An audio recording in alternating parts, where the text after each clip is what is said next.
Welcome back to the show. We are fueled by Hattie B's Hot Chicken. Initial college football playoff rankings come out last night. There is debate, as it is expected.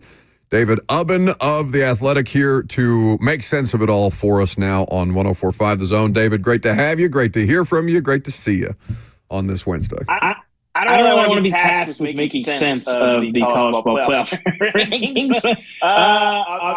In perpetuity, maybe today. This is relatively tame, but I don't know if I'm ready to carry that weight, guys. Okay, maybe a lot of pressure to put on David Ubben right out of the gate. It's a heavy burden. That's my bad. But I will say, Lucas was posing questions because we have now a vested interest. Obviously, we have a vested interest in the college football playoff regardless. And obviously, given that the vast majority of people within the sound of our voices are Tennessee fans, there is a vested interest there as well. But they would host my alma mater right now, Indiana. So there's a lot of smack talk going on, and we're trying to figure out whether the committee will show any level of consistency in how they assign value to wins and losses moving forward based on the way that they've stacked teams like Penn State, Indiana, and Tennessee, respectively. No, I think talk about the eye test or just we think this team is better. But why is Penn State ahead of Indiana? Why is BYU behind Tennessee? All this stuff, a lot of stuff just doesn't really add up if you look at trying to assess these things. And I think it's just as simple as, well, is Penn State a better roster than Indiana? Probably. Would they beat Indiana? Maybe. Would Tennessee beat BYU? Probably, maybe. And that is where you get into the tension of how much do resumes matter? How much do what we think of the teams matter? Because at this point, I made the point on our reaction show last night, Indiana, I get the schedule concerns. I think they're fair. They haven't played anybody. But if you put Buckeye stickers on their helmets and you line them up and you put that schedule on Ohio State's roster or on Ohio State rather than Indiana, I don't know that they would be number 2 or number 3. They wouldn't be number 8. And if you think anything else, that's crazy to me. David Ubben of The Athletic here with us on 104.5 The Zone, talking college football playoff. You can also check out the podcast until Saturday for all your college football needs and questions. So, David, it is easy to say that BYU should have the biggest beef, but I also look at BYU's schedule, and I know that the rivalry game against Utah could go either way on Saturday. It could get weird at Utah. But if they win out and win the Big 12, they'll be an undefeated conference champ, and they'll be one of the top 4 seeds, regardless of where the committee ranks them now. So there is an element to this that BYU could just make it not matter, right? In theory, but they have 2 top 25 wins, one of the best wins of the season at SMU that they probably should get more credit for, considering that's a road win against what is a top 15 team right now. And they've been pretty good with game control. Oklahoma State's the only game that they really needed a ton of help to win. It's just crazy to me that they're not getting any more love. And I think, too, it's not even that they have to win out to get that bye. But if they drop a game along the way, Boise State's close enough to them that if they win out and still win the Big 12, there's a pretty decent shot they're going to not get that bye, and Boise's going to get that number 4 spot, and BYU would be stuck at the 6, 7, 8 seed somewhere along there.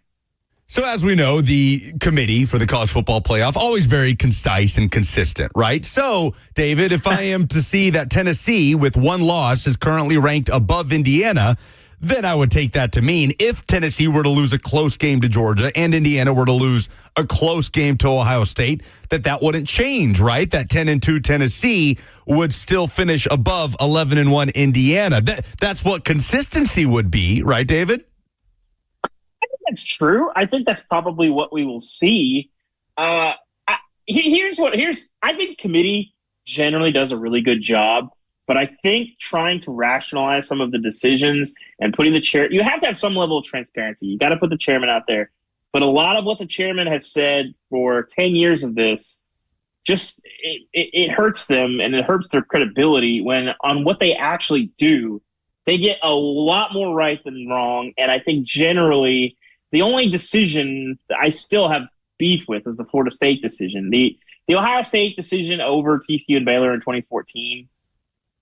I mean, it's kind of a coin flip, and when that team that you pick wins the national title, you kind of get to flop that trump card down. So, I don't have any big picture beefs with the committee, but week to week, they do things that are weird, and the rationalization of those things doesn't always make sense. Ward Manuel last night talking about on the media conference call that like they don't penalize teams for injuries. It's just the team is the team. Like, tell that to the Florida State folks. That's just not the case. So, generally they get things right, but I think now so many more factors rather than just picking 4 teams. Okay, well, who gets those buys?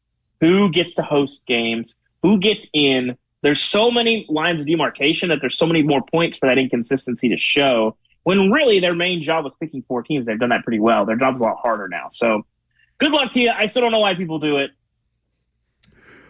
BYU in this equation is an interesting one because if I'm not mistaken, they were one of the, at least projected to be one of the worst teams in the Big 12 this year, and obviously they've turned those fortunes on its head. Which fan base is the happiest today about the initial college football playoff rankings? Because I do think that there's a case for BYU. Lucas looked at me sideways like they should be pissed about their slot. They should be. I don't know what you're talking about. But, I think honestly, if you look at it, Penn State should feel pretty good that they're not really being penalized for that loss. Alabama, as soon as I saw Missouri show up in the top 25, which I thought was kind of an iffy decision either way, like I thought it could go both ways. As soon as I saw Missouri, I was like, Bama's golden. Bama is going to be boosted by that win because they have 2 top 10 wins, and they have the best win probably on that with the win over Georgia. Oregon maybe could make a case for them as well. But so I would probably point to those teams, probably Penn State to me and Alabama. Just that Alabama, I think people thought they had a pretty good, decent shot to get in if they won out, and whether or not they got to Atlanta or not. But now it's very clear that, keep winning and the playoff is yours if you're Alabama. I think right now, Austin Mock does some models for us. I think Alabama has a 53% chance of winning. If you look at the rest of their schedule, if they beat LSU on Saturday night, and I'll be there for that game, I can't wait to see that. It's going to be like 80%. Like Bama's in if they win on Saturday. So it's going to be interesting. Which fan base should be the most upset today? I'd be upset if I was BYU. Probably BYU.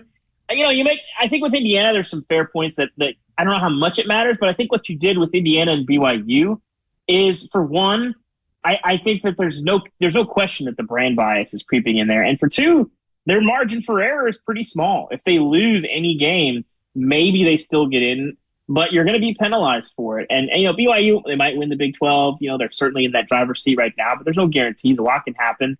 BYU is not necessarily an elite team. And so their margin for error of both of those schools is really, really small. And so I would probably point to them. In terms of teams that should be happy, I did forget Boise. Boise's sitting there at 12. I couldn't believe that. I thought Boise might be sitting there at like 20. But it's clear that the committee was impressed, one, with the Oregon loss. They're getting credit for the Oregon loss, which they should. And two, shout out to Wazoo. Wazoo single-handedly boosting Boise's resume, showing up in the top 25. That's a solid win for them. And UNLV is, those numbers are probably doing pretty well for them too, even though they're not in the top 25. So the schedule metrics were benefiting them. At David Ubben is where you can follow him to keep up with all his college football coverage. As he said, he'll be there for Alabama LSU this weekend. You can also read him at theathletic.com. David, doesn't Saturday's game, Alabama and LSU, feel like such a good symbol of why anti-expansion folks were wrong? Because they looked at that game last year and said, see, that game was a playoff game. It just didn't have the sponsor logos and it wasn't in a neutral site. That's what we lose with the 12-team playoff. And now here we are a year later with Alabama taking on LSU, very much in an elimination game for the 12-team college football playoff. Yeah, I think it depends on what you want. I like it because you have more games that are more relevant. We're sitting here, it's November 6th. We still have 30, 35 teams that could conceivably get in the playoff. The conference races really matter. There's a ton at stake in those conference races. But for me, we're kind of seeing the two sides of the coin, okay? Because if you don't like the 12-team playoff, you can look at last week and say, oh, Penn State, Oklahoma, or Penn State, Ohio State. That game, the outcome didn't really matter. And there's some truth to that. Like, both those teams are probably getting in the playoff. that game was for seeding, all that stuff. And, initially, in most seasons, that loss for Penn State is probably a death sentence for the season. Why do we want to give out death sentences for seasons in November, though? Like, I like more relevant games. I like games that are going to impact the championship. I don't like to get to November and you look at Saturday and there's 2 games that matter. I want there to be like 10 games that really matter. And so I like it. You're trading, to me, you're taking some of the stakes that would be in those big time games, the Oregon, Ohio States, the Penn State, Ohio State. You're taking some of that. You're draining a little bit of relevance out of it, but you're spreading it out to so many more games and so many more races, to say nothing of the G5 race, which has been pretty interesting. And, that's going to be relevant. There's just so many more games. So for somebody like me who, I'm one of the sickos that like all 134, I try to watch, I try to consume. Like, I like all of those leagues and it's all good football to me. It's awesome. And, but if you only care about your team and check in on the playoffs, I can see why you wouldn't like it. But for me, I thought I would be pro 12-team playoff, but I kind of wanted to come into the season with an open mind. I've loved it personally. You're obviously in Knoxville. I know you said you're covering Bama LSU Saturday. That's going to be an electric atmosphere. But you were covering Tennessee Alabama a few weeks ago. You're there. You're close to Tennessee fans and next to that program. With the last few weeks, it's just been so close, right? It's Nico making a couple overthrows. On Saturday, it was receivers dropping touchdowns. Feels like Tennessee is just that close to really breaking a game open like we saw them do almost routinely in 2022. What is your level of confidence at this point that we will see Tennessee do that at some point this season and be able to do that in a meaningful game like against Georgia? Good question. Tennessee's been a weird team this year because the defense has been so dominant and kept them in games. But the offense, like I said, the Bama game, the offense in the first half was kind of weird. There's some really fluky stuff. The kicking issues, I don't think enough people are talking about that. That's been kind of crazy to see. But like Dylan Sampson gets like a weird fumble when he's got the ball high and tight as a guy who does not fumble, and he fumbles on the opening drive of that Bama game coming off of that turnover. And it's been weird to see. Like, Arkansas is the only team that really kind of shut them down and earned that 0 on the scoreboard going in. It's been a lot of self-inflicted mistakes beyond that. And it's been weird. I think you look at Tennessee sometimes and you're like, these guys can beat almost anybody. And you look at them other times, you say, I don't know that they can beat anybody. So Tennessee's a weird team and had a kind of a weird season. But ultimately, when you have a roster that's the quality of Tennessee's, that there is always that thought of like, well, if this team kind of kicks it in high gear and peaks at the right time, I mean, you start looking around, there's nobody that they can't beat. In terms of interest level, Alabama and LSU is at the top of the heap this week, obviously. But I'm curious your thoughts on this Georgia-Ole Miss game for a variety of different reasons.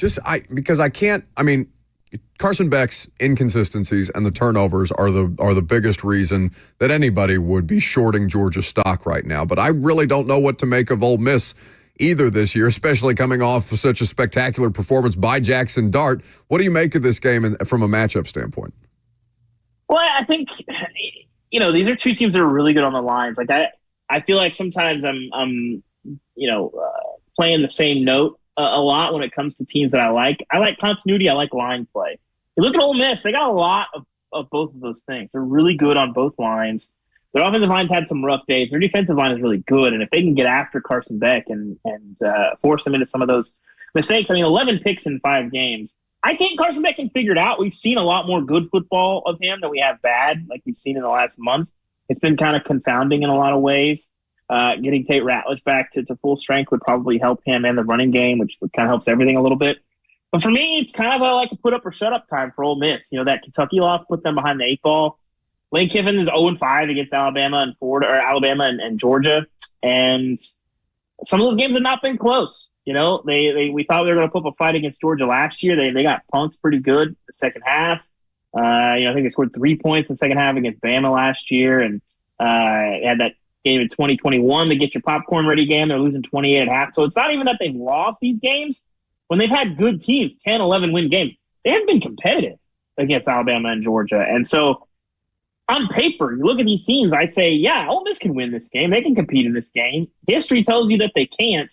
So, I think it'll be interesting to see how much history plays a factor here. And if there's something to the idea that Lane Kiffin, when he gets in these games against teams with a little more talent that aren't they're playing up a little bit, if that does affect how they coach and how his teams perform, because in the past it seems like it has.